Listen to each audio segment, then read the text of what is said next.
नोंथांमोना गावबा गावनि गथ'खौ सासे राफोद गेलेगिरि खालामनो गोसो दं नामा?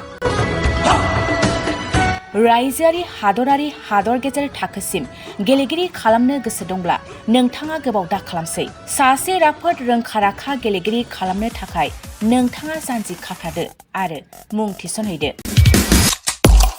चिरां जिल्लानि सिङाव थानाय सोलिफु फोरोंसालि बल्लामगुरि काराटे एकाडेमि फोनांजाब राहा 8720903713 बड' हाउस काराटे एकाडेमि दलाइगाव फोनांजाब राहा 6900451157 बेंटल काराटे एकाडेमि फोनांजाब राहा 9678041226 बिरनगाव काराटे एकाडेमि फोनांजाब राहा 6901341656 आरो दालिगाव काराटे एकाडेमि फोनांजाब राहा 8720903713 बैफोर मख'नाय सोलोंसालिनिफ्राय सिगांनिफ्रायनो रायजोआरि हादरारि हादर गेजेरारि थाखोनिफ्राय बान्था मोननो हानाय सोलोंसाफोर मोननो हाबोनाय सोलोंसालि। बे मख'नाय फोरोंसालियाव रोंगौथि गोनां फोरोंगिरिया फोरोंथाय होनानै नोंथांनि गथ'खौ सासे राफोद गेलेगिरि सोरजिनायाव मदद आरो जाफुंसार खालामगोन।